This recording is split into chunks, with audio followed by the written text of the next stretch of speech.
Si uno se va para un libro de historia y consulta qué sucedía en Europa en 1914, puede encontrarse con cosas como que Europa estaba sumida en una guerra, donde la corona británica, el imperio ruso y Francia estaban peleando contra la Triple Entente, que estaba constituida por Alemania, por el imperio alemán, por el imperio austrohúngaro y por el imperio turco otomano.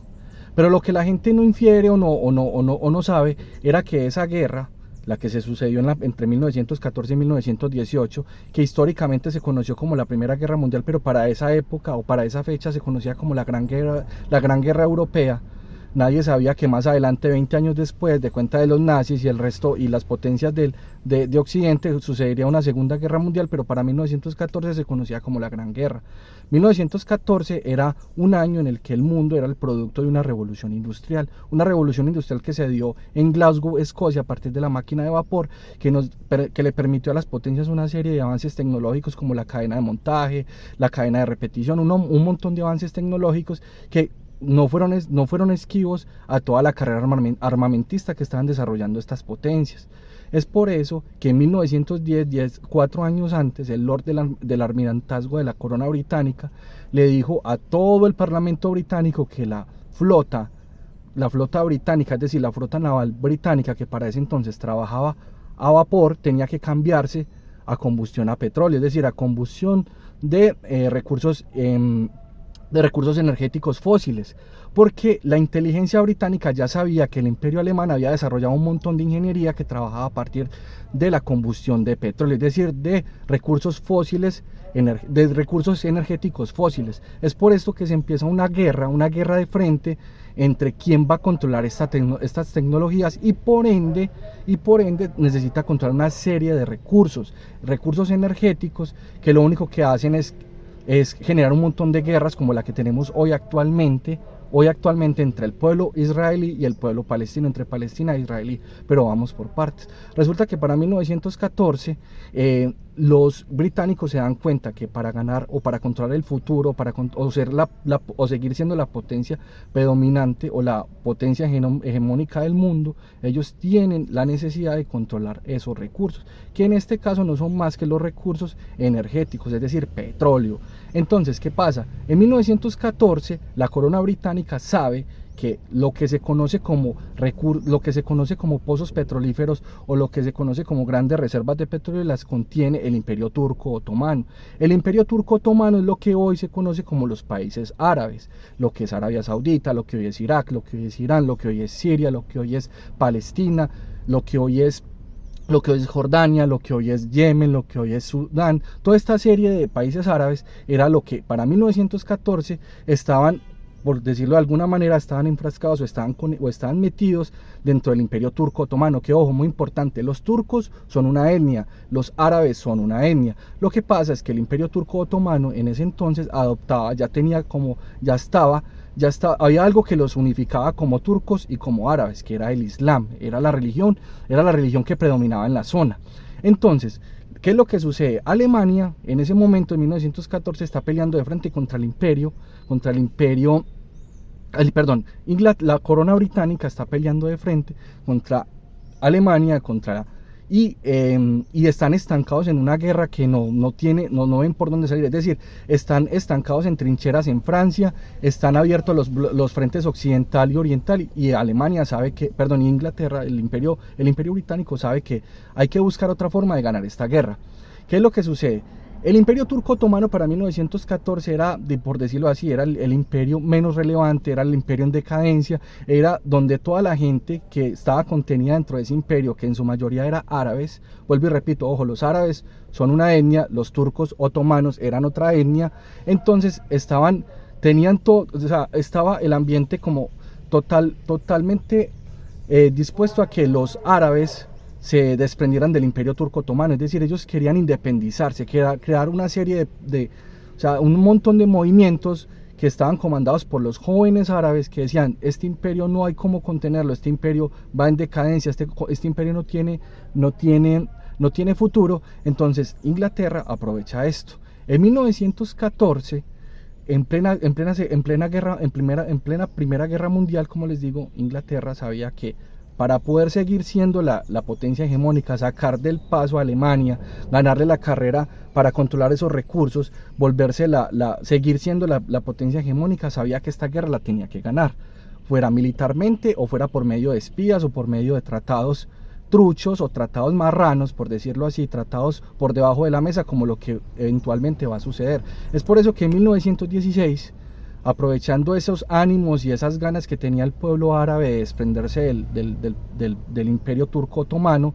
los ingleses ven esta oportunidad y atomizan el territorio, ofreciéndoles ayuda a los ingleses, diciéndoles: vea, a mí lo que más me interesa es acabar o sacar de la guerra al imperio turco otomano, ganarle. Militarmente no soy capaz de hacerlo porque estoy peleando en un frente occidental contra Alemania y en un frente oriental también contra Alemania, y no me da el cuero, no me da el alma, no me dan los recursos para poder derrotar al imperio turco otomano, porque paralelamente a esto estoy peleando contra los alemanes. Entonces, ¿qué es lo que pasa? Ellos, ¿qué es lo que quieren? Realmente, debajo de esas, digámoslo así, pretensiones, o debajo de esas confesiones de no soy capaz, ellos por debajo de la mesa lo que quieren es reacomodar todo el mapa del mundo, partiendo del hecho de que vamos a reacomodar el mundo partiendo de los pozos petrolíferos o de los recursos energéticos que tiene la región, es decir, en este caso el Medio Oriente, que estaba comandado por el imperio turco otomano. Es por eso que ellos les dicen: venga, si ustedes me ayudan a acabar con el imperio turco otomano, yo les prometo que en la tierra llamada Palestina existiría un estado árabe, un estado que reúne a toda esa gran Arabia, que reúne a esos países que nombré anteriormente, Arabia Saudita, que hoy existen en el mundo, pero para ese entonces no existían. Entonces ellos les dicen: venga, los ingleses dicen, les vamos a dar la gran Arabia, es decir, en Palestina, en la tierra llamada Palestina, existiría un estado árabe. Pero para eso yo necesito que ustedes atomicen la región, se rebelen contra el imperio turco otomano, me ayuden a tumbar el imperio turco otomano, y yo les ayudo a construir o a conformar el estado árabe. Ese tratado en el mundo en 1916 se conoce como el Tratado de Sykes-Picot. Es muy importante el Tratado de Sykes-Picot, que garantiza o quiere ayudar a que la comunidad árabe en la tierra llamada Palestina se construya un estado árabe. Un año después, resulta que es que las guerras como tal generan gastos, es decir, las guerras cuestan, o sea, económicamente son costosísimas, porque una guerra usted sabe cómo inicia, pero usted no sabe ni cómo se desarrolla ni cómo se va a acabar, no conoce el desenlace. Resulta que para los ingleses, la Primera Guerra Mundial se volvió como un agujero negro de tragar y tragar recursos. Y como la guerra está estancada en Francia, en las batallas de Somme y Verdún, está estancada en las trincheras, Alemania no se rinde, Rusia, pues acaba de caer el imperio ruso, triunfa la revolución rusa de los bolcheviques, entonces Inglaterra se le sale un aliado como lo de Rusia, porque Rusia dice: yo no puedo hacer una revolución, o sea, Lenin dice: yo no puedo hacer una revolución. Yo sé que me estoy yendo un poquito por las ramas, pero el tema ruso, si quieren en otro capítulo o en otro video lo podemos explicar muy bien, pero en resumidas cuentas, Rusia era un aliado de Inglaterra en esta guerra, y Rusia, para hacer su revolución y acabar con el gobierno del zar, para dejar de ser un imperio y volverse un estado nacional que aglomera todos esos soviets, por eso a partir de 1917 se llama la Unión Soviética. Rusia se sale de la Primera Guerra Mundial y dice: yo hasta aquí voy, yo no doy más, yo no puedo hacer una revolución, salirme de un gobierno y hacer una revolución al mismo tiempo, entonces me salgo. Entonces, para Inglaterra esto es un descalabro total, esto es supremamente duro. Entonces se van recursos económicos, se van tropas y manden tropas para el frente, y cada vez más costoso y más costoso. Resulta que devolviéndonos muchísimo tiempo atrás, resulta que los judíos vienen vagando por Europa desde que los expulsaron de Jerusalén, cuando los romanos los expulsaron de Jerusalén. Ellos han vivido una vida de diáspora total, y resulta que para 1917 en Inglaterra, en Londres, vivía una comunidad judía ultra ortodoxa que tenían como visión crear un partido que se llamaba un movimiento sionista, que básicamente lo que ellos querían era que para que los judíos fueran reconocidos como una nación, como un estado, pues lógicamente ellos necesitan un estado, porque repito, desde la época del templo, desde la época muchísimos años atrás, muchísimos años atrás los romanos llegaron a Jerusalén, expulsaron a los judíos, al pueblo de Abraham, al pueblo de Yahvé, y dijeron, venga, nos tenemos que dedicar a vagar por todo el mundo. Por eso es que los judíos están esparcidos o están dispersos por todo el mundo, por todo el globo terráqueo. Resulta que una comunidad muy importante, económicamente muy importante, con demasiado dinero, muy ricos, viven en Londres. El Imperio Británico, la corona británica, se da cuenta que esta guerra militarmente no va a ser posible ganarla. Necesitan, aparte del tema militar, necesitan una inyección de capital impresionante. Ellos recurren a este movimiento sionista, donde un señor Edmund Rothschild, un judío que es británico, o sea, el judío es británico, él es de Inglaterra, es de religión judía, tiene muchísimo dinero. Entonces los británicos acuden a él para hacer un préstamo de muchísimo dinero. Ese préstamo, a contraparte, el movimiento sionista les dice, bueno, yo que recibo a contraparte, o cuáles son los intereses que me van a dar a mí por yo prestar ese dinero para inyectarles a esa guerra que ustedes están peleando por allá en Europa. Los ingleses les dicen, vea, si ustedes nos ayudan a ganar esta guerra por la vía económica, nosotros les prometemos que en la tierra llamada Palestina existiría un Estado judío. Es decir, un año atrás se la prometieron, ese mismo pedazo de tierra que está por allá en Medio Oriente, llamado Palestina, se lo prometieron a la comunidad árabe, y esa misma tierra se la prometieron, un año más tarde se la prometieron al movimiento sionista, a un movimiento judío, a una gente de la religión de Yahvé, una gente ultra ortodoxa que dentro de su imaginario dicen que de la única forma que el pueblo judío puede sobrevivir es si construimos un estado y ahí nos vamos a vivir todos, recojamos a todo el mundo que está disperso y nos vamos para allá, para Palestina. Entonces esta gente, en menos de un año, entre 1916 y 1917, la corona británica, porque había que ganar la guerra por todos los medios, tenemos que seguir siendo la potencia hegemónica de Europa durante los siguientes 100 años, y para garantizar el control de los recursos petrolíferos de la región, y también para garantizar la derrota alemana y la inyección de capital por medio de una economía judía, prometemos la misma tierra a dos pueblos. Entonces, para 1917 había un montón de gente, un montón de comunidad árabe viviendo en Palestina. Ahí estaban viviendo desde hacía muchísimo tiempo. Miren lo importante, yo en ningún momento estoy hablando de conflictos religiosos. Miren que yo no estoy nombrando en ningún momento conflictos religiosos, que el que cree en el Islam o el que practica el Islam tiene más derecho del que practica el judaísmo, o tiene más derecho los árabes que los judíos, la gente de Yahvé o la gente que cree en Alá. Miren que en ningún momento esto es simplemente datos históricos de una tierra que se repartieron, que la corona británica se repartió a dos pueblos. Resulta que 20 años después, bueno, en este transcurso de tiempo, desde 1917, que se da la promesa de la creación del Estado judío, eso, para que lo busquen en Google, se conoce como la decisión Balfour, donde el primer ministro británico dice, yo veo con buenos ojos que en la tierra llamada Palestina exista un Estado judío, un Estado de Israel. Y en 1916, un año antes, como les digo, existió un Estado. Le prometieron un Estado a Palestina, un Estado árabe para todos los árabes. Resulta que después de esto pasa algo demasiado importante que el mundo conoció entre 1939 y 1946 como la Segunda Guerra Mundial. Para 1914 nadie se imaginaba que iba a haber una guerra entre 1914 y 1918, que fue la Primera Guerra Mundial, lo que en ese entonces se llamaba como la Gran Guerra Europea, y más adelante existiría, 20 años después, aparecería un segundo round o un segundo capítulo que la gente más adelante empezaría a llamarla como la Segunda Guerra Mundial. En la Segunda Guerra Mundial pues ya sabemos todo lo que sucedió con el tema del Holocausto judío, donde los nazis, ojo, los nazis, no los alemanes, porque no todos los alemanes fueron nazis, los nazis empezaron un exterminio del pueblo judío. Pero ¿qué es lo que pasa? Para 1946, que es la fecha o es el año en el que se acaba la Segunda Guerra Mundial, toda esa gente que sobrevivió, toda esa gente en Treblinka, en Auschwitz, toda esta gente que sobrevivió a los campos de concentración en Europa, pues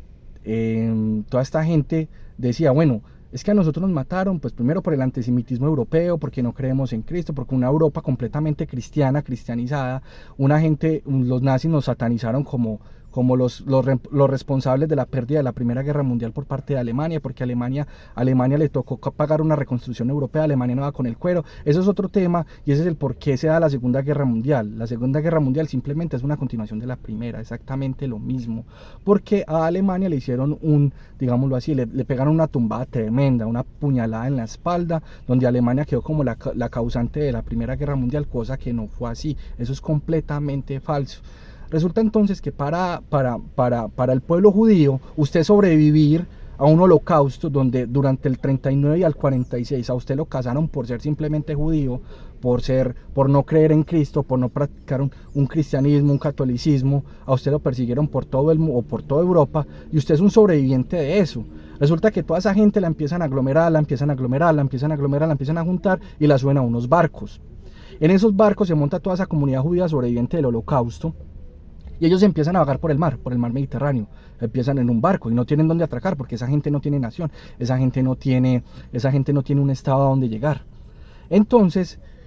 a ver, el tema del holocausto es un tema muy complejo, es un tema complejo, porque vuelvo y lo digo, anteriormente dije, pues acabo de decir que los nazis fueron los que acabaron, o los que trataron de hacer el exterminio judío, o fueron los que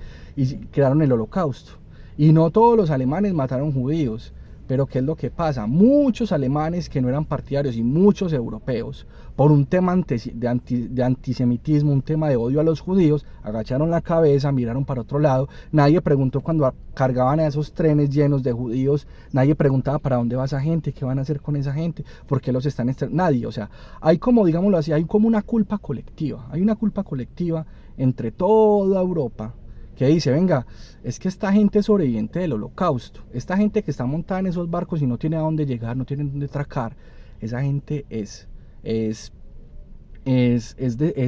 ¿cómo se dice? Es una gente que sobrevivió en un holocausto, pero que Europa los vio matar, Europa los vio extraditar, Europa los vio confinar, y Europa no hizo nada. Entonces hay una culpa colectiva. En 1940, esto que estoy contando pasó en 1948, es decir, 2 años después de que se acabara la Segunda Guerra Mundial, y toda esa gente sobreviviente del holocausto, toda esa gente judía, no tuvieran nación o un estado a donde llegar. Entonces la ONU, que hacía nadita la habían creado, la Organización de Naciones Unidas, dice, venga, es que por allá en 1917 le dijimos al movimiento sionista que vive en Inglaterra, que están en Inglaterra, que en la tierra llamada Palestina existiría un estado judío.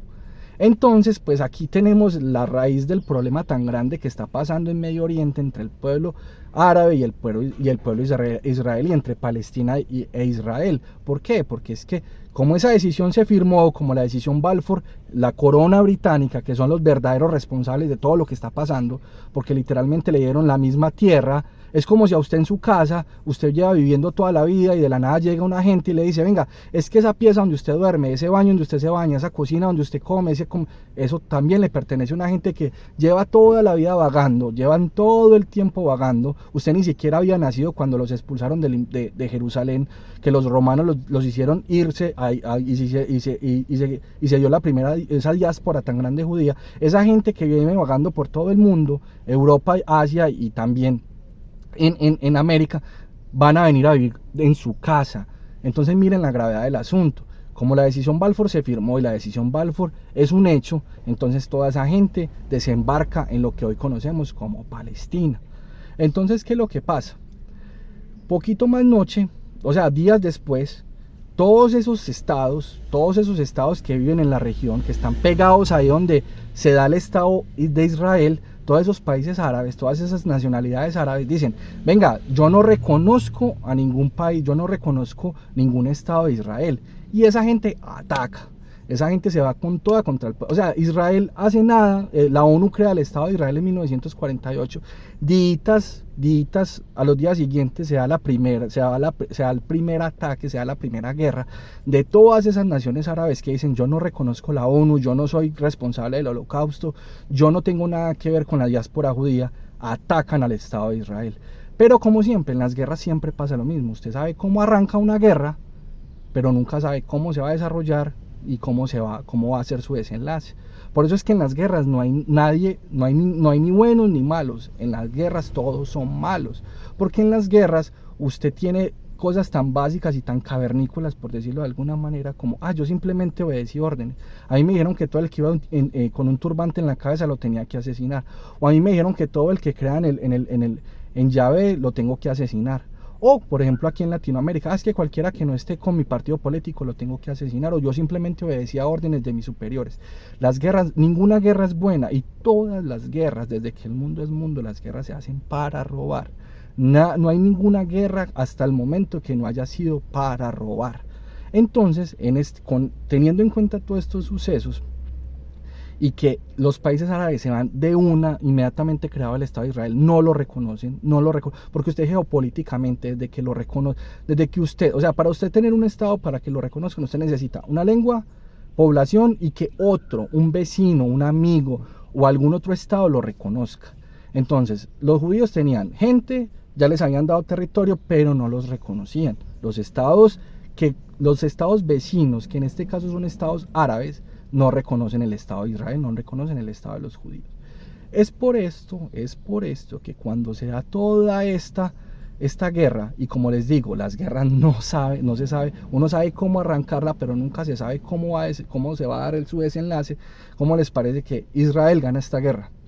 Israel gana esta primera guerra y se queda con el Sinaí. El Sinaí es un territorio que pertenecía históricamente a Egipto.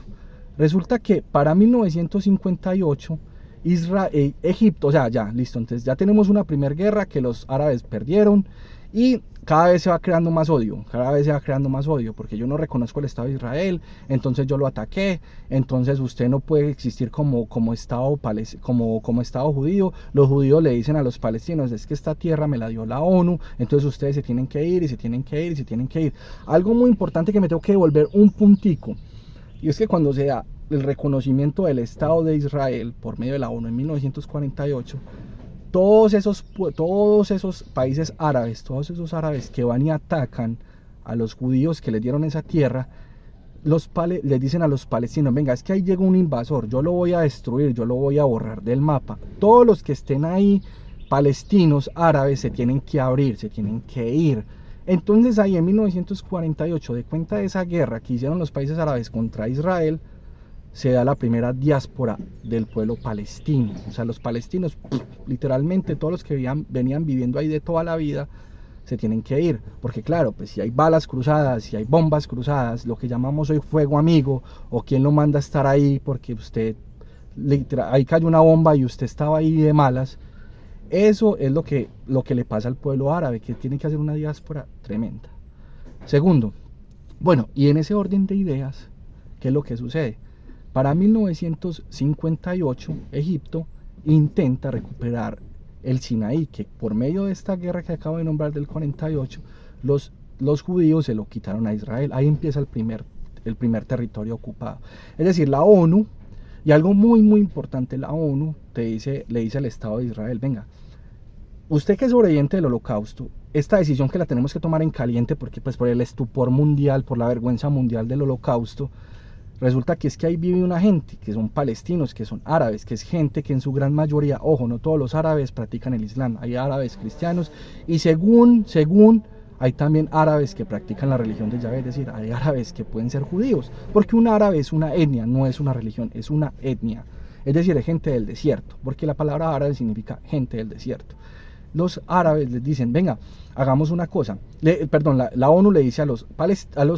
árabes, en este caso palestinos, y le dice a los judíos, en esa tierra, como es una tierra para dos personas, esta es como su salida salomónica de este proyecto, de este problema tan grande que se tiene. Le dice, venga, ¿sabe qué? Hagamos una cosa, vamos a dividir el Estado en dos. Vamos a dividir el Estado, la mitad para Palestina y la mitad para el pueblo de Israel, para los judíos. Cosa que hoy eso nunca se cumplió, y les voy a explicar por qué. Porque para 1958 se da la primera guerra en la que se dan los territorios ocupados, es decir, cuando Israel le quita el Sinaí a Egipto. En 1967 se da la guerra de los 6 días, que es lo que hoy lo que hoy nos tiene en el conflicto, o sea, lo que hoy nos tiene en el conflicto entre Israel y Palestina se da en 1967 con la Guerra de los 6 días. En la Guerra de los 6 días, Israel tenía un pedazo de tierra en esa parte, en Medio Oriente, que se lo había dado la ONU. Pero en 1967 se da la Guerra de los 6 días, cuando por medio de una guerra, o sea, es decir, por un actuar militar, a Siria le quita los altos del Golán, a Siria le quita los altos del Golán, a Egipto le quita la franja de Gaza y a Jordania le quita la franja occidental del río Jordán, lo que hoy conocemos como Cisjordania. Esa guerra se llama la Guerra de los Territorios Ocupados. Entonces, para ya finalizar y para ya no extendernos más, empieza, o sea, ellos se apoderan de unos territorios de los cuales la ONU no se los dio, ellos se apoderan militarmente en la Guerra de los 6 días. Esa gente empieza a construir, a llegar colonos, entonces empiezan a llegar más y más judíos a esos territorios que le quitaron a los países árabes en la Guerra de los 6 días, y es lo que hoy hasta la fecha no se ha podido devolver, porque esos territorios, por allá más adelante le devolvieron a Egipto en los tratados, en el acuerdo de Camp David de 1978, cuando le devolvieron la franja de Gaza a Egipto, y Egipto se la cede a Palestina, a los poquitos palestinos que quedaron en esa zona, se las devolvieron para que construyeran ahí lo que hoy se conoce como las imágenes que uno ve en los bombardeos de la franja de Gaza, es ese pedacito de tierra. ¿Qué es lo que pasa? Hoy en día, para venir a la actualidad y después de todo lo que ha sucedido, pues porque por ahí tenemos que hablar de los acuerdos de Oslo, que fueron en el 93, donde Bill Clinton y Yasser Arafat y este man no me acuerdo el nombre del judío en estos momentos, se sientan y dicen, venga, devolvamos paz por territorio, yo le devuelvo esos territorios ocupados que tomé en el 67, pero, ¿cómo se dice? Y no me ataque más, ¿cierto? Ahí es cuando se conforma o se conoce como la OLP o la Organización para el Reconocimiento de Palestina. Por primera vez vemos la bandera de Palestina ondeando en astas de bandera, pues valga la redundancia. Y esos son pues los acuerdos de Oslo, donde estuvo lo más cerca a la paz. Lo más cerca a la paz fue en los acuerdos de Oslo, porque la premisa o la garantía es paz por territorios, lo que les he dicho. Miren que aquí no hablo de que es que el pueblo elegido es el pueblo de Yahvé, el pueblo elegido es el pueblo de Alá, el pueblo elegido es el que sigue todas las doctrinas de Abraham, y algo muy loco, algo muy, pues miren la locura, todos vienen del mismo tronco común que es Abraham. Si vamos a hablar de religión, cosa que a mí no me gusta hablar, porque la religión para mí es la política de la fe, la religión, son las 3 religiones del libro. O sea, si usted se va a consultar los textos bíblicos, los textos de la Torá, los textos del Corán, es lo mismo, todos venimos,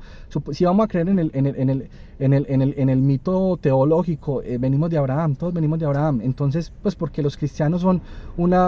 digámoslo así, una evolución de los judíos, y en el 600 empezó la religión del Islam, donde tenemos los mismos 11 mandamientos. Entonces miren que resumir un conflicto en que es una guerra religiosa es la peor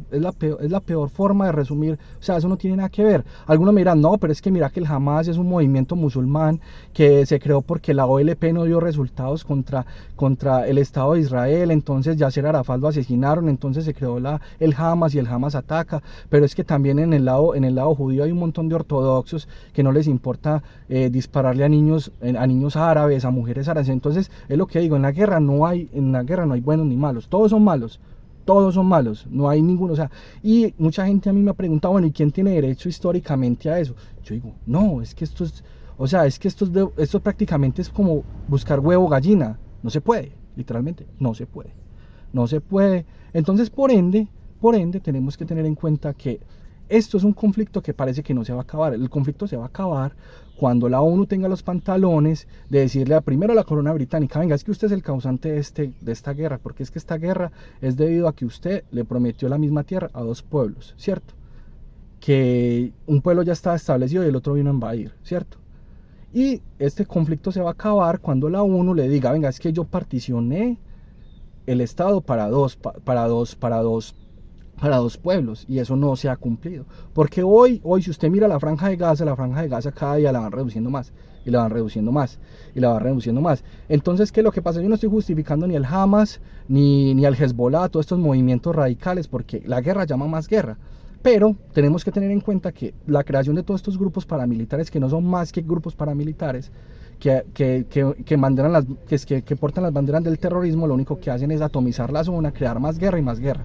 Y el conflicto se va a acabar, yo siempre lo he dicho, cuando el pueblo palestino tenga las mismas condiciones económicas, territoriales, sociales que tiene el Estado de Israel. Porque el Estado de Israel puede ser uno de los estados más ricos del mundo y Palestina puede ser uno de los pueblos más pobres económicamente hablando del mundo. Entonces, esto es un breve repaso, esto es una breve historia de algo que me parece demasiado interesante, de no sesgar, no decir es que la culpa es de este, es que la culpa es de este otro, es que este tiene derecho y este no. No, lo que queremos hacer es dar un repaso histórico de cómo se desenvuelve todo este conflicto, de qué es lo que está pasando, qué sucedió antes, porque antes de entender el presente uno siempre se tiene que preguntar qué pasó atrás. O sea, para entender el futuro hay que preguntar, para entender el presente hay que preguntarse y el pasado.